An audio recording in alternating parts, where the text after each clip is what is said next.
Thank you for joining us again for another episode of the Pursuit of Purpose podcast. I'm Rob. I'm Chuck. Today we have with us a very special guest. I'm going to let him introduce himself and tell us a little bit about himself.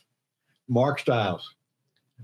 I was in the legislature from Southeast Texas for 16 years, from 1983 to 1999. I was an executive with Trinity Industries. They bought my company, Transit Mixed Concrete Company, back in 1992. In 1999, I was transferred to Dallas, and that's when I left the legislature. And I retired in 2010 and decided I wanted to pursue something I'd always wanted to do. So I went in the cattle business up near Athens, Texas for 10 years. The cattle business was not real kind to me. It was not as successful as I had been in the legislature or I'd been at Trinity Industries.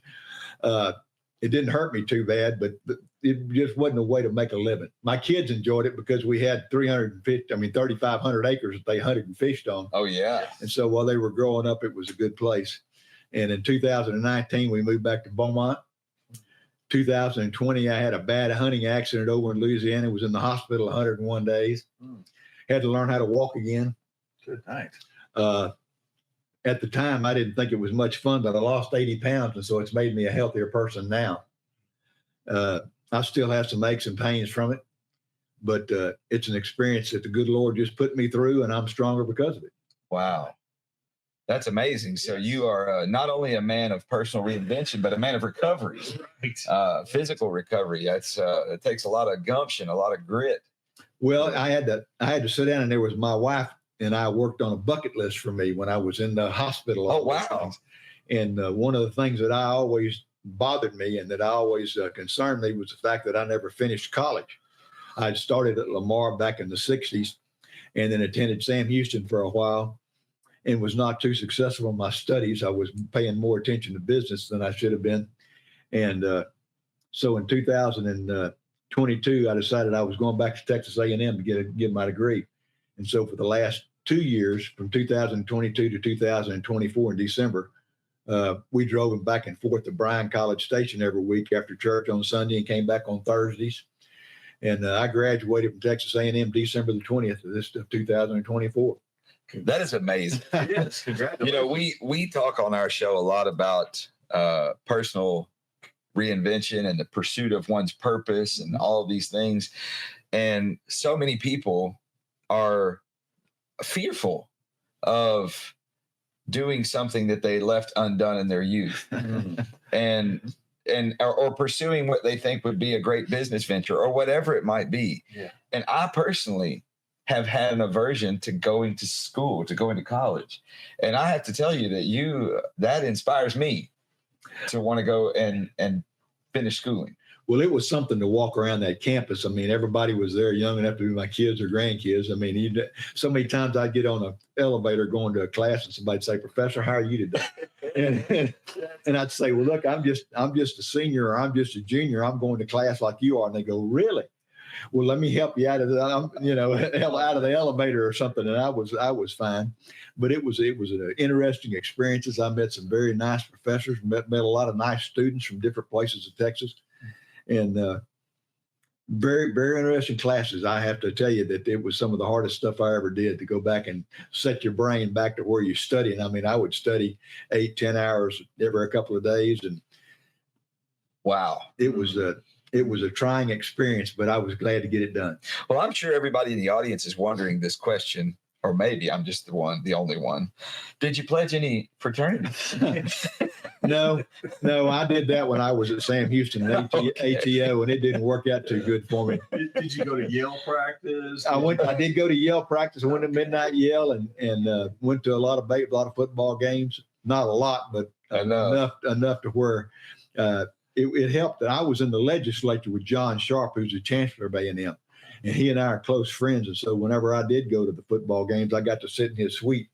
Wow. And that was it's a lot better than sitting outside when it's raining or it's hot. I'm sure. Right. Or I am sure section where they stand the whole time. I didn't have to go through that. That's wow. good. So there are advantages to your past come showing up in your future. There your were present, there were sure. advantages. I mean, I had a professor that called me representative all the time in class and used to say, what would Texas do in some case like this? They said, well, I don't know because it never came up. Well, what about whenever you were chairman of calendars? Well, if I was chairman of calendars, that bill wouldn't have passed. And so it was interesting about things like that. Yeah. Yeah. I bet the students got a lot out of, sitting in the room and hearing that kind of connection. Well, it was interesting. There was a lot of things about modern day things like vouchers that came up in classes and what I thought it was going to do to public schools, which I think it's going to ruin public schools, to tell you the truth. I'm concerned more about retired teachers because, whenever you stop having retired teachers, I mean, they've got lists now that shows that there'll be 134 less teachers in Beaumont if vouchers pass. And you wonder who's going to be paying into the teachers' retirement system and what's going to happen to it. And I don't know enough about it. I'm learning about the voucher program. But from what I understand, as it sits, it would be potentially devastating to our public school system. We had to deal with prisons and private prisons a lot when I was in the legislature. And I didn't ever appreciate private prisons because what they wanted is they wanted the cream of the crop. They wanted the inmates that would cost you $30 or $35 a day to keep. And the average amount of money you spend on an average inmate was somewhere around $75 to $90. And so whenever you take all the good guys, if you have good guys, and put them at the better guys, and you put them in a private prison system, it made it harder on the regular system. And we see that today with the Stiles unit, or we see it with the federal complexes, because they have hardened criminals in there. And the lightweights, that's what they call them, are in the private prison system. Wow. So the for-profit companies want to maximize their potential. Well, absolutely. I think that's what your for-profit schools are going to want to do. They're not going to take you can get the $10,000 or $11,000 a year for the voucher system, and you pay it to a school, and the school gets it. And let's say, they decide that student just isn't ideal for their school, and they have to let them go. Well, they get to keep that voucher money. And the local school district, which has to take up that child, will not get any money. And see, I'm glad you're bringing that up. That's important. It's just going to be a problem. I mean, I understand people that want to have home schools, and I think that's fine. And I understand that people that want to have a parochial education, and I think that's fine too. I mean, many of my friends have kids that went through Kelly or high school or went through another parochial school. But if you're going to have a willing and able and trainable workforce, you've got to have a good public school system. I agree. And we've always had skilled laborers down here in Southeast Texas, and I think we need to have more training for technical courses, more plumbers, more electricians, more carpenters, more cement finishers, people that get trained in school. And hopefully our schools will be able to go to that continuing education and do that. And that's something that we've been talking about. We're kind of taking a sidebar from our typical program here, but you're not necessarily our typical. Yeah, pretty typical. So one thing interesting, I'm running for school board up at Lumberton ISD. I did that one time. And I'm learning a lot. And something that we desperately need in our school systems that from what I see, the private systems don't offer as much as these CTE programs or vocational programs, just like you talked about. Yeah. And that is the backbone of our workforce. Yes. Without that, I don't. Schools actually get more money for CTE students. And whether it be cosmetology or automobile mechanics or electricians or plumbers. I mean, I understand the fire chief in Beaumont wants to get a fire training program going on through BISD, where those trained kids come out and they're able to go straight into the Lamar Institute of Technology to take the firefighters course. That's fascinating. And that may be a deal because we have 232 firemen in Beaumont. And we need about 255. And so it's hard. They've had the same number. 10 years ago, there was 230 firemen. There's 232 now, 10 years later. 10 years ago, there was 360 policemen. Today, there's 360 policemen. Mm-hmm. So it's more of a personnel issue than it is an affordability issue. Yes, I mean, they honestly try to hire as many policemen as they can. They try to hire as many firemen as they can. And they're just not available. Well, there's none.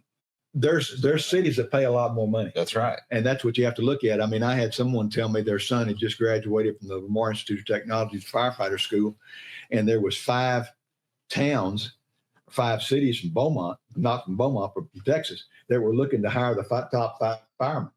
And it's hard to compete with that. I mean, unfortunately, the firemen did not take the latest contract agreement from the city of Beaumont. They didn't agree to it.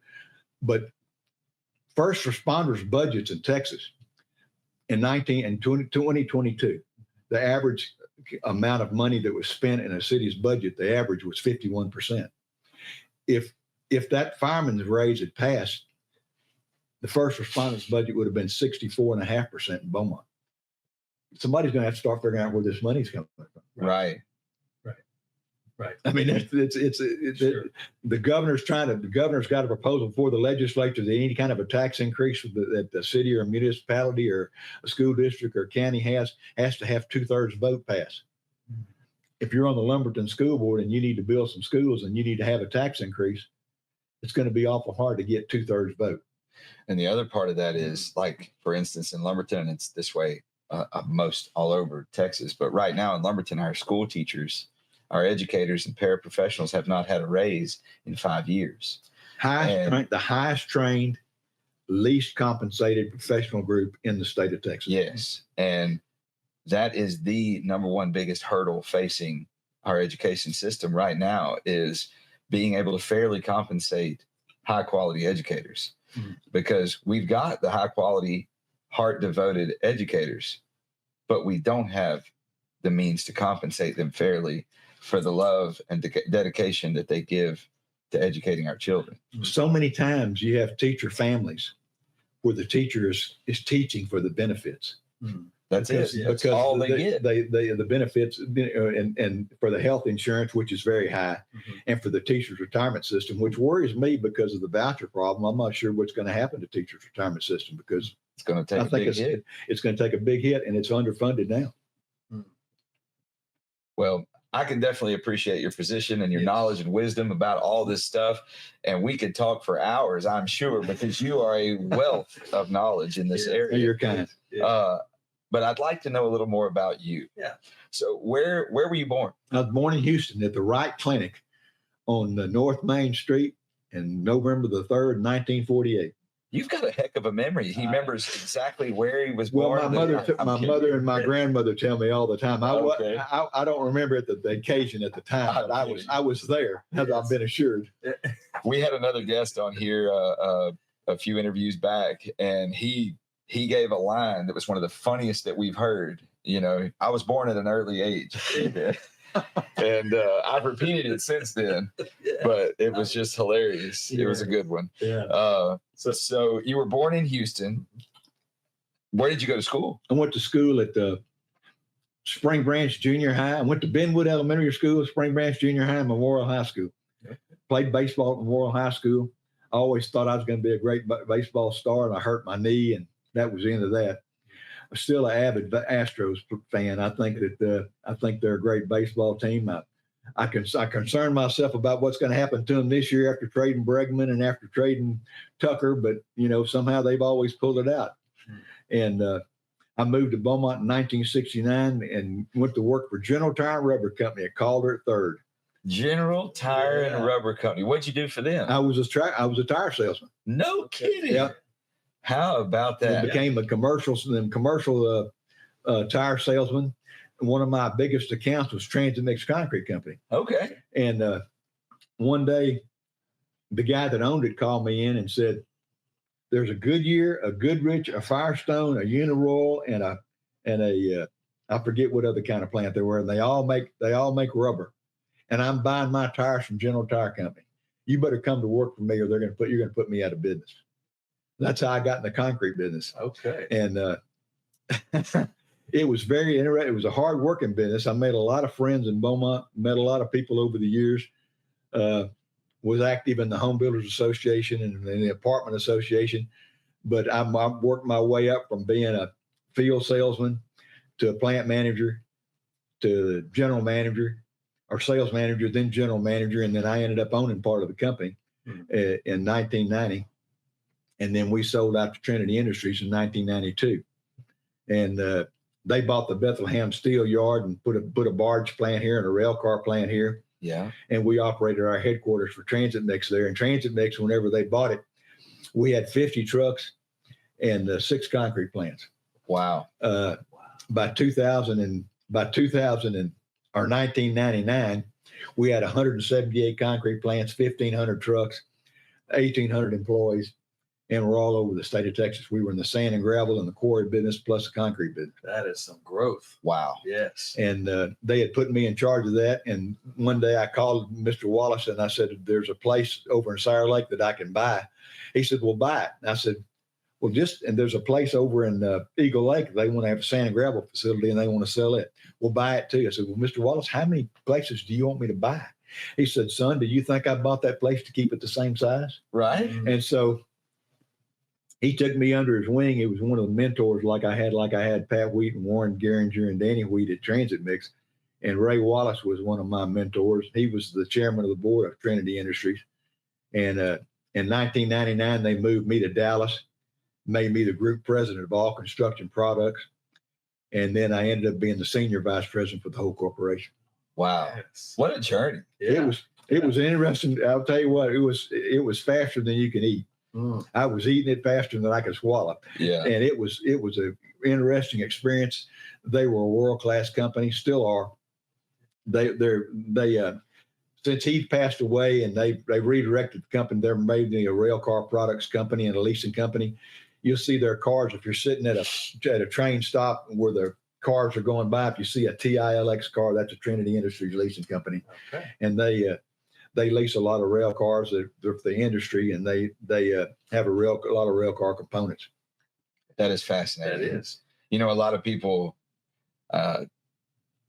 walk and trip over opportunities and never think about it. In a rail car, I mean, that's a big opportunity, a big business, and there's all kind of stuff that goes into a rail car that each facet of it could be its own, entrepreneurial endeavor. Right. They started as a LPG tank manufacturer, small LPG tanks.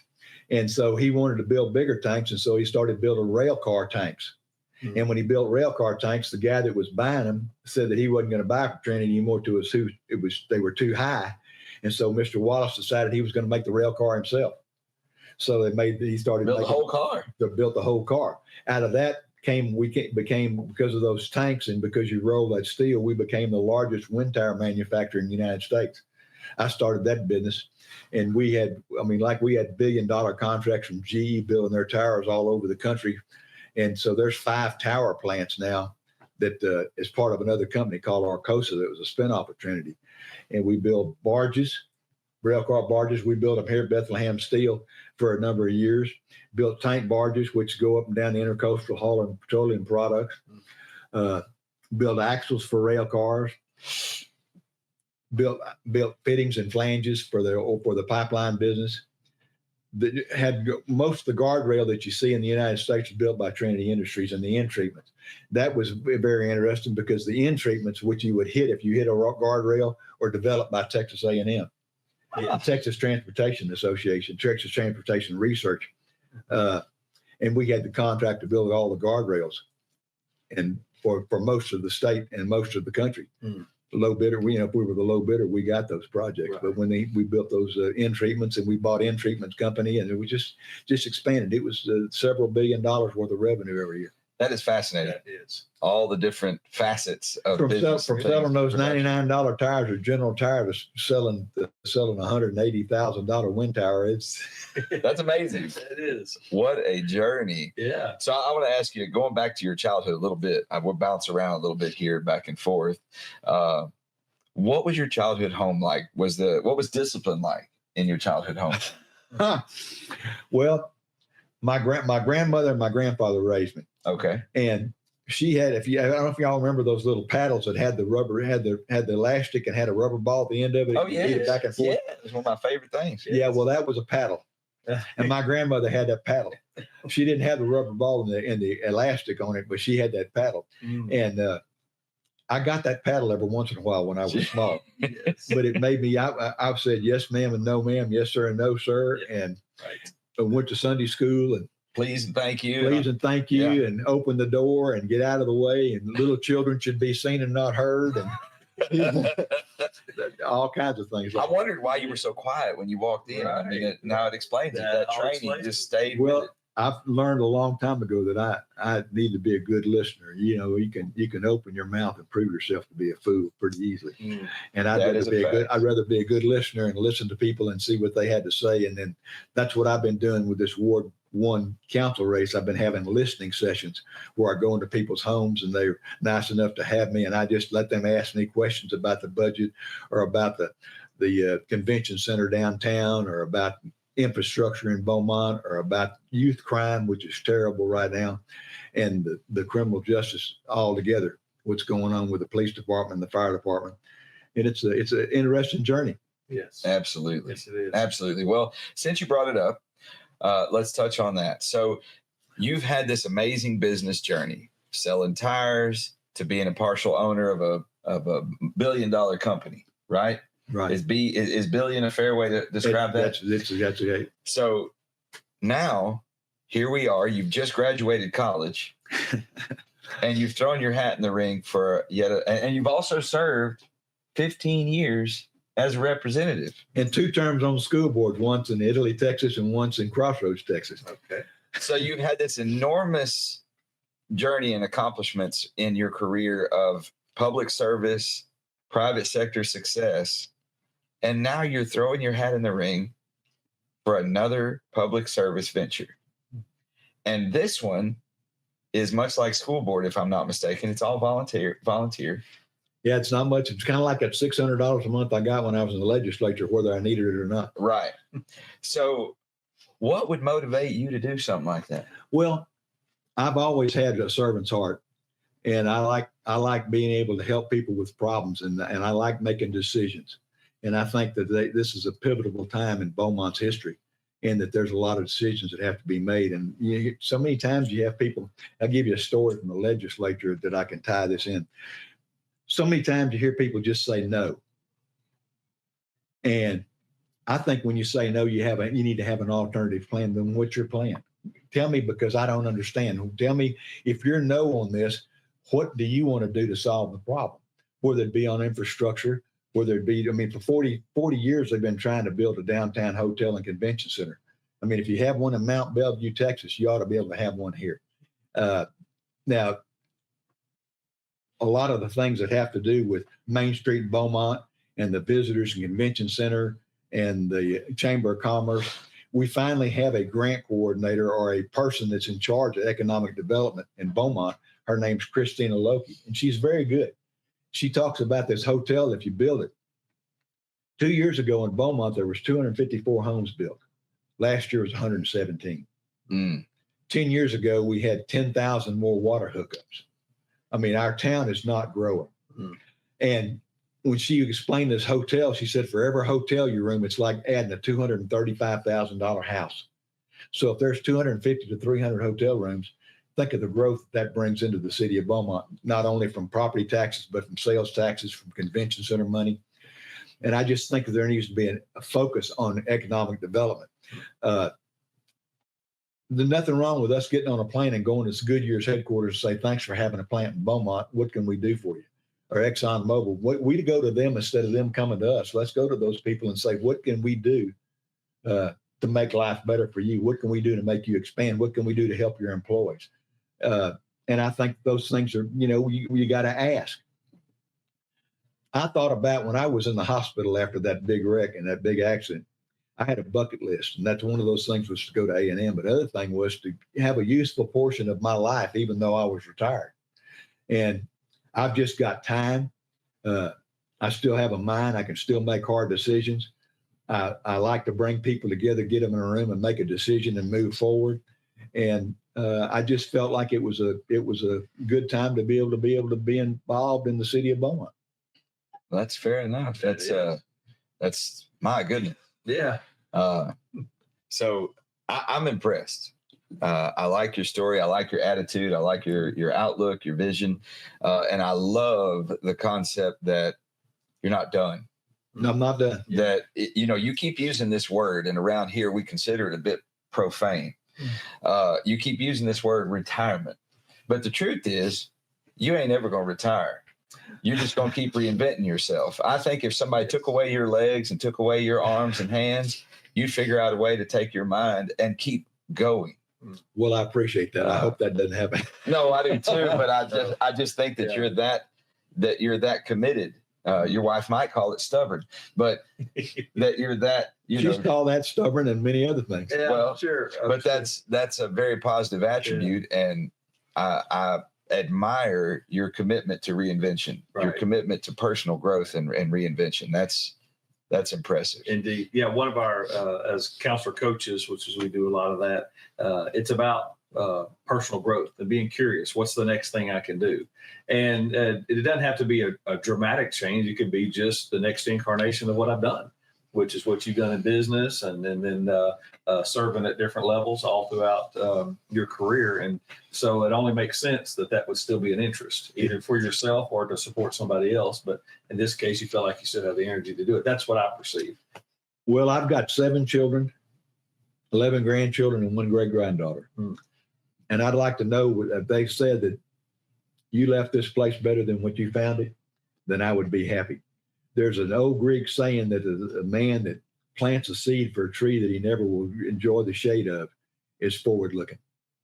And, I can see myself planting a lot of seeds that, whenever the petrochemical industry was down and out in the late 1980s and the 1990s, we had to start trying to figure out things we could do in Beaumont. I remember bringing the Dallas Cowboys here, trying to make their summer training camp here at Lamar University. That didn't work out, but I asked them. I remember going to Intel in Portland, Oregon, and see if they could put an Intel plant here. That didn't work out, but because of our fresh water, it should. Whenever we really had that depression, whenever people were getting laid off in the petrochemical industries, we brought the prisons here. And those were thousands of construction jobs, and they've led to thousands of good pension benefit jobs that people work in the federal and the state penitentiaries. Careers. And I mean, I had a guy at a church I visited last Sunday tell me he had just retired after 25 years there. And, that was life-changing for hhim. Yeah, absolutely. He said he had worked at one of the plants and he didn't know what to do to take care of his family. And he spent 25 years at the prison system. Wow. It's unfortunate that we have people in those systems and they're not getting better education and better opportunities, but it's something that has to happen. Yes. And it's something that you have to take advantage of. My roommate in the legislature, Alan Hightower from Huntsville, and I just remember one night he said to me, he said, we got so many prisons in Huntsville, don't know what to do. Why don't you take some in Southeast Texas? And it snapped just like that. I got with Judge LeBlanc and Maury Myers, the mayor, and we started we got the home builders to build a warden's home. We got 1,500 acres of land in the city of Beaumont put up and Jefferson County put up. And you just look at all those units that are out there now, and there's plenty of good paying jobs. Yeah. And it changed the direction of legacy for the community. Whereas when the petrochemical industry was down, and those probably would have been moving out people would have had to go elsewhere to find work, to find new career choices and reinvent themselves. It gave them an option to be able to stay where they lived, to stay where they knew, to keep this community alive. So those are legacy creating events. With all these jobs we have coming in now, with all the LNG projects that are down at Sabine Pass, but then you have the chemical plant that's being built out across from DuPont that's in the Beaumont extraterritorial jurisdiction areas. All of these jobs have to be filled by people moving in here. Yes. We ought to be training those people. That's right. The Associated Building Contractors trains people. The Building and Trades apprentice programs trains people, and we need to have that CTE. It goes back to those CTE courses in our high schools to where we can learn those. Not everybody's going to go to college, right? But I mean, we got firemen making over $100,000 a year because of the overtime. But we have that, and that's a good job. And there are people that need to be trained for those jobs. That's right. That's right. Well, I mean, like every house here has an air conditioning unit. Yeah. And so refrigeration and air conditioning is a huge industry. Right. Well, CTE programs support that. In fact, with a good CTE program, a young man or woman can graduate high school with a certificate and go straight into work. Right. That's right. They don't even have to go into a next level education. Right. If it doesn't fit their need or their ability, they can go straight into industry, starting out $40+ an hour. Sure. In training. Yeah. And can grow in that. And grow way beyond that. Right. So I was it's a great talking opportunity. to a plumber the other day, and he said, there's absolutely no way we can go 30 days without people working in the plumbing industry in our country, or we will collapse. Well, I agree with that. So he said, so obviously, that is a built-in lifetime for anybody who wants it. He owns a company, but he's hiring guys that don't have interest in ownership and management, but they do have interest in generating an income, doing what they know that they can do. But they may get trained and spin off and start another company. And that happens a lot. I think there's a lot of air conditioned people that have done that, electricians that are doing that. You see those spring up companies all the time. Yeah. So I've got a question for you. You've touched on all these things that you've done, and all these places that you've worked and everything. In your opinion, are you a success? Oh, that's an awful tough question. I mean, there's always things you wish you can do. I mean, I wish I could be more of a Christian.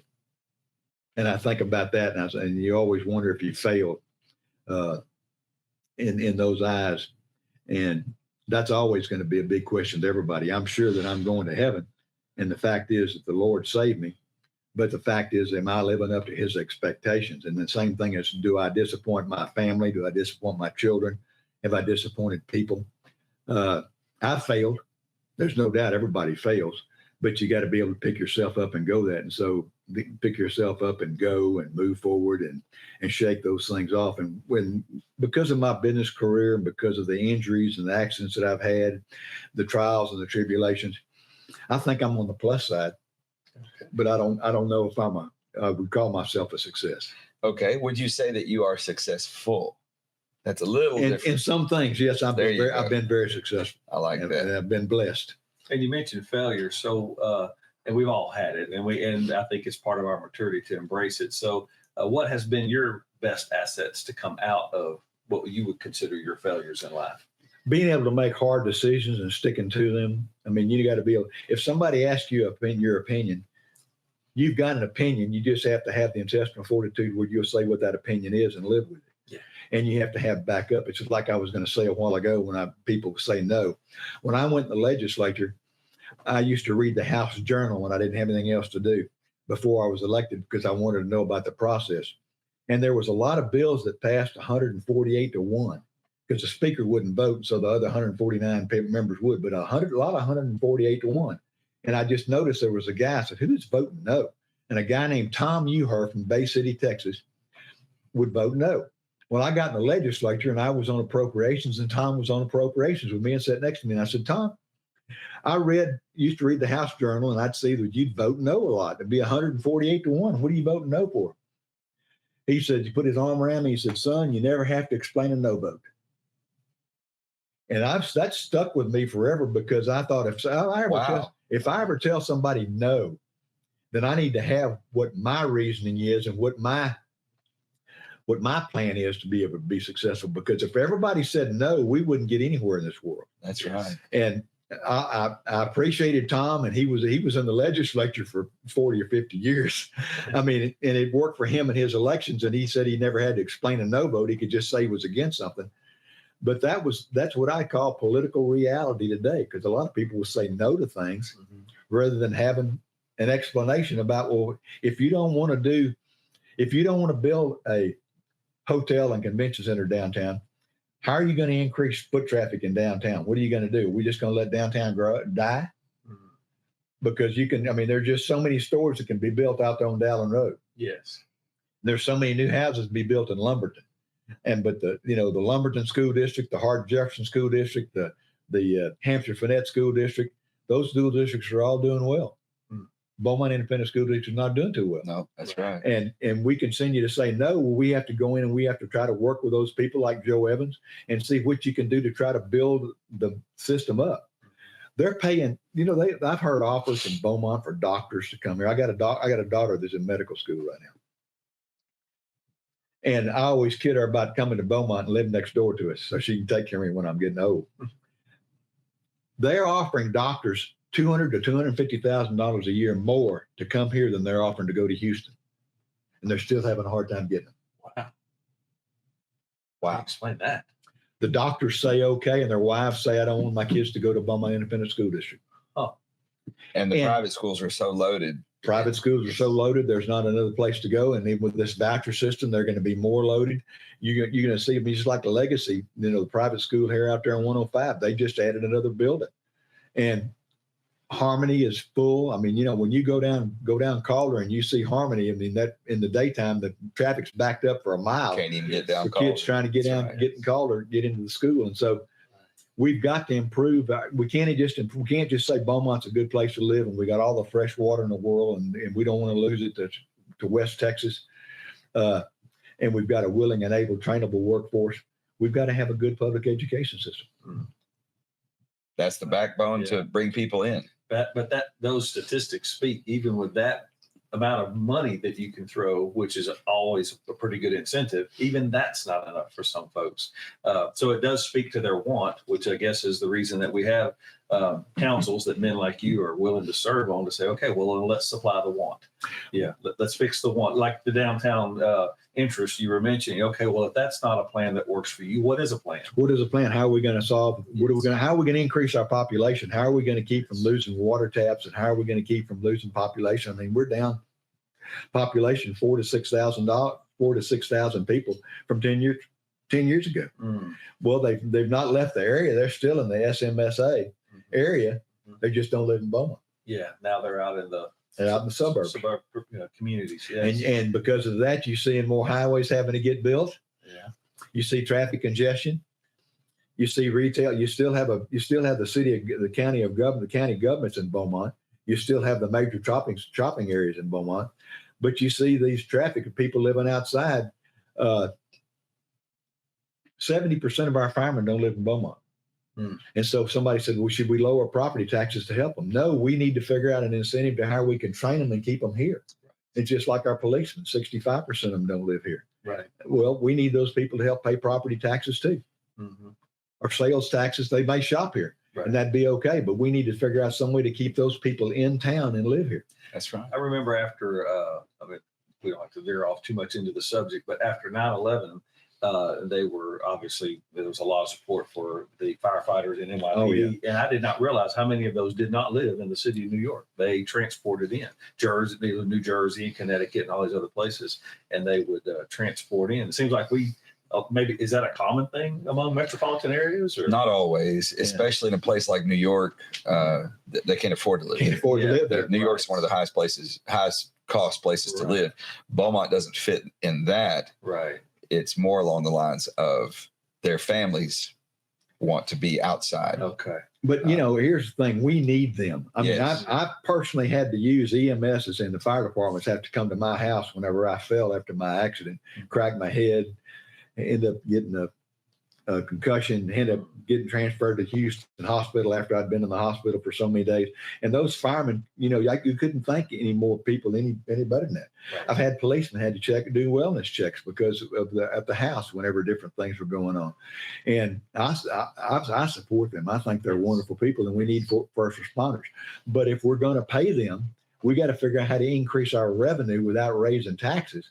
And either by getting people into town, by having increased sales tax, by increased convention center hotel taxes, all those things, we have to have those fees. We have to come in here and figure out somewhere how we're going to do it, or we're going to be in a position where we're losing population in our first responders because they can simply go somewhere up the road or over to Houston or go to Dallas and make more money. Yes. Or have a more effective lifestyle. More effective lifestyle. Yes. Yeah. Well, and thus all those things contribute to a generating system. We have to have a generator, and whether it's attraction to entertainment or attraction to something along those lines. So where did you meet your wife? At Trinity Industries. She was a paralegal, and she was raised in Arlington, Texas, and she was a paralegal there and worked in the worked in our corporate law office, and I used to try to hire people from all over the country. We had what was called Trinity Industries University, where we would hire interns and bring them in. And we would teach them the Trinity way, how we would do stuff. Indoctrinate them. And that's exactly Brainwash. well, no, that's exactly right. I mean, you got the Trinity way. It's kind of like the Patriots way. Bill Belichick did with his football team, right? And we would go to Penn State, the Wharton College, University of Texas, Texas A&M, universities all over the country, and try to recruit these interns to come in and try to make them Trinity employees. Okay. And she ended up doing that, and we just worked together. She ended up being in the concrete business. She was the first general manager we have, and that was a female, and learned how to drive a concrete truck. And she wanted to learn everything just as I had learned those things. And so she's a powerhouse. Look at her. She can do it. So there wasn't like a special funnel of hiring to where you could look at the applicants to see if they fit your criteria, for potential mate. No, I did not hire the interns. I had too many. But I will tell you this: I was at a Texas A&M football game one day, and I watched the middle linebacker named Mark Dodge. And Mark Dodge had been in the Army, and he had been one of the Army people that represented the country at the White House, and he had been over in overseas. And I watched this guy play football. And I told Rex Cottle, who'd been president of Lamar University, who went to work for us at Trinity Industries and developed our people, I said, I want you to hire that guy. And Mark Dodge ended up coming to work for us and ended up running one of our wind tower plants. It was a success story. He works for HB Zachary now in San Antonio, great guy. But I just could tell the way he was running that football team and the way he was directing people. And then I'd met him after that game. And I said, I wanted to hire him. And, we did that and were able to bring a lot of good people in. So you were good at being a talent scout. I had to be. Yeah. I had to hire people smarter than me because Lord knows that we couldn't have made it on my intelligence. I love the way you said that, though, even though you're being humble and we appreciate that. But so oftentimes people fear others who are talented or seem more intelligent in areas that they're not. And as that, they become envious or they become kind of toxic towards them. Right. The beautiful thing is that if you can learn to work with someone who is gifted where you're not, they balance you and they help you propel further. Oh, right. Listen, the CPA that I hired to do the internal work for Transit Mix became the chief financial officer for Trinity Industries 15 years later. And then the guy that was my number 2 assistant general manager became the senior vice president. I tried to hire people that were better than me because I knew that was how the company was going to grow, and I did not mind pushing them. Right. And trying to make them successful because it made the company successful. Isn't that the biblical way, though?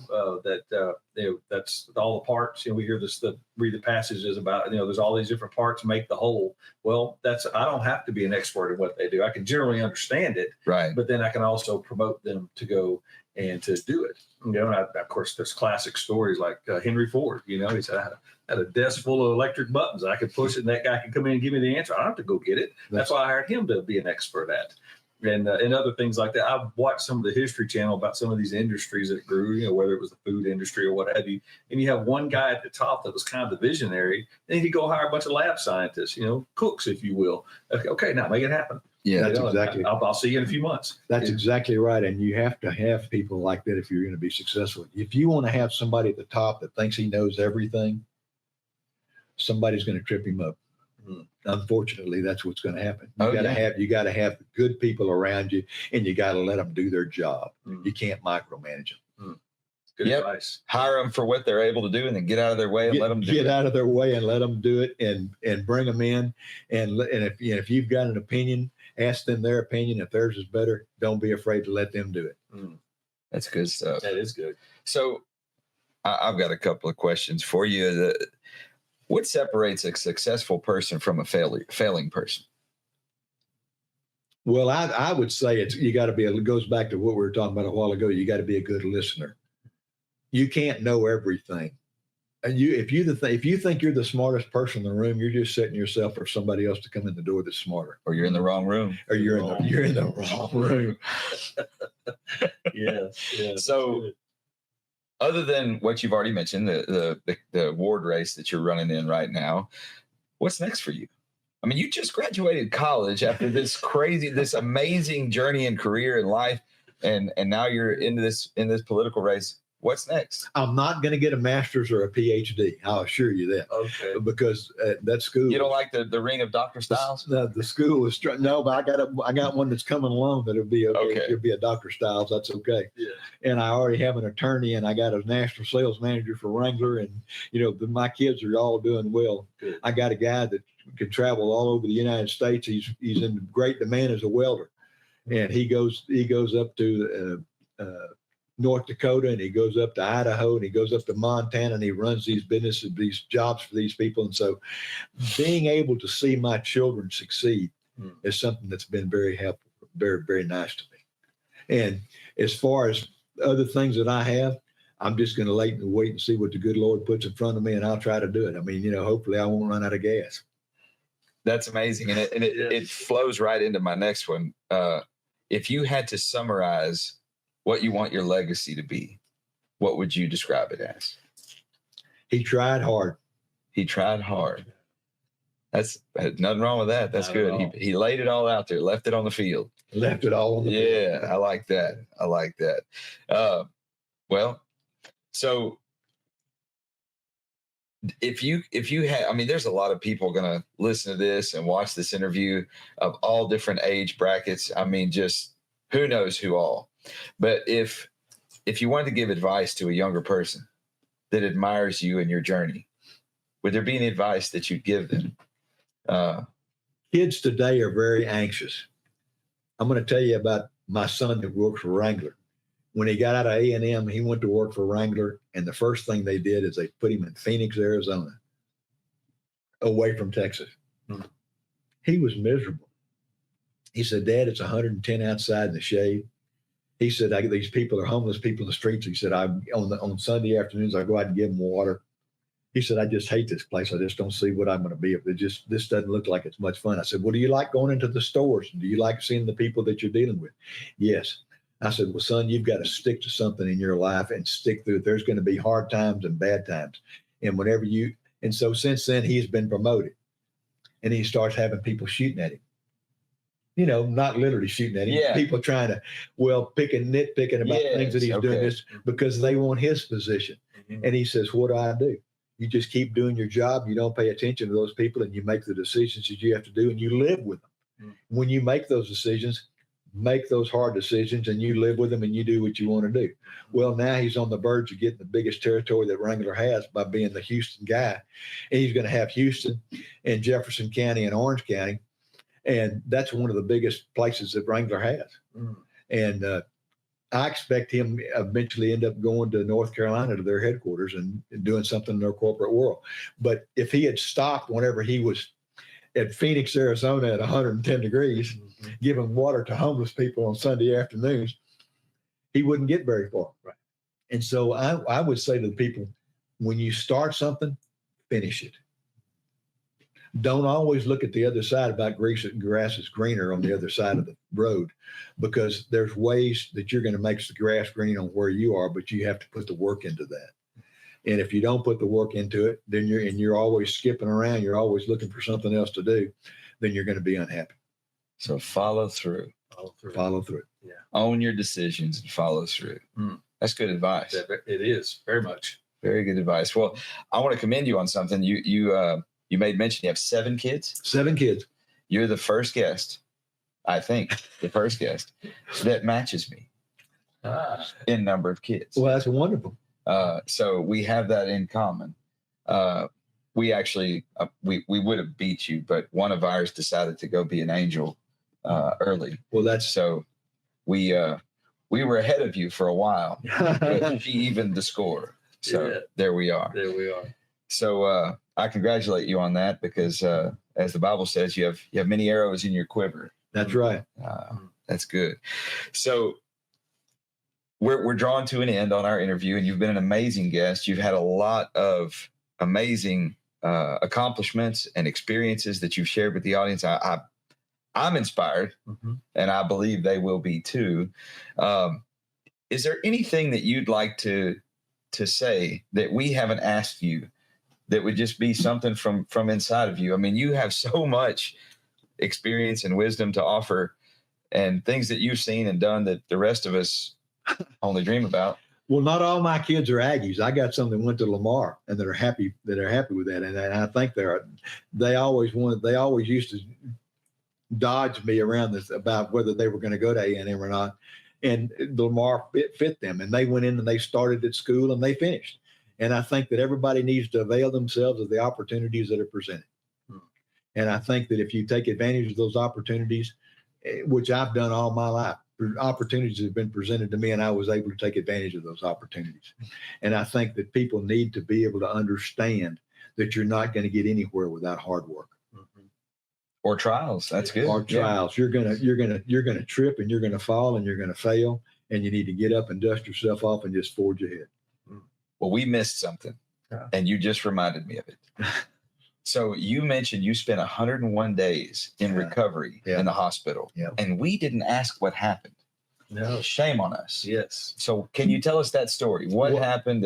And I'd been hunting with my son, that's the attorney, over in Louisiana, and we were in a pontoon boat going down a canal, and another boat was coming around a blind corner. It was a steel hull boat with 250 horsepower Volvo engines on it. It was wide open, and it hit the boat right where I was sitting. And the next thing I remember is I woke up in a hospital in New Iberia, Louisiana, and they were asking me if I knew who my wife was and who the president was. I was in this bubble wrap because I was suffering from hypothermia. And then I passed out, and then I woke up and I was in a helicopter going to Lafayette, Louisiana, to the Oshner Hospital. Wow. And I woke up about 10 days later, wanting to know where I was and what was going on, and I was hurting all over. I had 11 broke ribs, a broken pelvis. I had feeding tubes. I had drain tubes. I got sepsis. I had to learn how to walk again. And it was a very trying experience. I can't tell you, it was painful. But my wife was there the whole time with me. When I got transferred to Houston, it was during COVID, and I couldn't, and for 30 days, I didn't get to see anybody. She got to bring stuff on Sunday afternoons and they delivered it to me. But she said the people were lined up outside the hospital, and she thought they were going in to visit. And that's what she wanted to do. And she said, no, they're there to pay last respects to their people because so many people were dying from COVID. Oh, that's terrible. And I was in that same hospital, and it was a very trying time. Well, lost 80 pounds, and I can get around now, but I still have pains and still have things. And every once in a while, I little PTSD, and you think about those things, and I can still see that boat hitting us. Oh, I'm sure. I just don't remember much about it. Wow. I was very fortunate. Yeah. Something else that's amazing, and we talk about this a lot in our practice and on our show, is that, you had this tragedy, this trial that you experienced, but from that trial, you gained from it. You lost the weight. So now you're in better physical shape than you were before as far as your weight goes. My heart's in better shape. Yes. And then through that experience, if I'm not mistaken, if I remember your stories correctly, you made the commitment to go back to school. Yep. You set up your bucket list of the things you wanted to accomplish with your life, with the next chapters of your life. So in that period, you were given a whole new lease on life. That's amazing. Yeah. So while you're recovering, you're making plans to live, right? Not just to recover. I wanted to go see the Eagles one more time, and I did. Yeah, okay. Well, we had an Eagle on here. We had Otto Kelly. I don't know if you remember who Otto Kelly. Yeah. You mean the rock man? Yeah, the rock man. Okay. Okay. Gotcha. Okay. Different Eagle. Different Eagle. Still an Eagle. Different Eagle. Yeah. I was talking about football team, but anyway, I'm forever impressed and amazed with that. The process of recovery that you took, and then the plans that you made and you carried through to fruition. And then what year did you leave the hospital? 2021. So 2021, you leave the hospital, you make all these plans, and then in 2024, you actually graduate from A&M with your degree. That's amazing to me. I mean, you had one of two choices. You could feel sorry, for yourself, or you could reframe and forge ahead. Yep. And that's inspirational. Thank you for sharing that with our. Well, it was hard with those 100 yards between the parking lot and those classes. It was hard when I was just beginning to walk, and I had to stop along the way a lot of times. And Karen went with me to the classes. She didn't go into the classes, but she sat outside the classes because she was so worried I was going to pass out or something. And it was an heck of an experience. It was good for my family. It was good for me. Well, be able to say that. That is truly impressive and amazing. Your story is very inspirational. And thank you so much for sharing it with us, sharing it with our audience. I have a question that I always ask every guest on the show. It's one of our traditions. It's my favorite question. But before I ask it, I'd like to give Chuck a chance. Is there anything else you'd like to ask? Well, if not asked, just definitely make a comment, if I may. Thank you for being an inspiration. I know you've made it your purpose not only to first serve your people, that's your family, but then serve all the people around them, the communities y'all live in, and those sorts of things. And you've made a lot of deposits in this world, and a lot of folks are benefiting from it. And we sure do appreciate that. Well, I appreciate that, Chuck. I really do. It's been an interesting life, and I think there's still some chapters ahead for me to open up and read. I love that. That's my favorite thing. Yes. No matter where anyone is, if they've got plans for the future, right, that's inspirational. Still chapters to read. Yes. You need to remember that. Chapters. Yes. Chapters to write for you. Yeah, right. And just like the tree analogy you used earlier. Yeah. You have not run out of seeds. You're constantly planting acorns and like he said, making deposits. That is beautiful. So is there anything that you'd like to add at all before I ask my last question? No, I'm ready for the last question. All right. So here it is. You've been easy on me so far. Well, this one's not hard. Okay. One of my favorite parts of the show, if you don't mind, was earlier when I asked you if you were a success, there was this pregnant pause. Yeah. Those are my favorite times when someone's thinking deeply and the answer is going to be genuine. Right. So my last question, if you could go back in time, back to your younger self, let's say to your teenage years, and you could whisper some advice, some profound wisdom into your own ear to help you have a better life, or just give yourself some advice that would be helpful at all, whatever it may be. What might you say to your younger self? Let's say 17 years old. Lay off the curveballs. If I could have learned it, I could have hit those curveballs, boy, I would be somewhere else. I wouldn't have had this life that I had. It's probably good that the Lord gave me those curveballs to miss. Those curveballs brought you right here. It brought me right here. Yes. That's pretty good. I like that. Good. Lay off the curveballs. That needs to be a chapter in your book. That's right. Yes. Well, everybody out there, thank you guys for joining us for another great episode of the Pursuit of Purpose podcast. I'm Rob. I'm Chuck. And today we've had the great honor and privilege of Mr. Mark Stiles. Yes. A true servant to his community and a man who never stops making deposits in the community. There we go. Thank you guys. Thank you for allowing us to become a part of the pursuit of your purpose. Have a great day.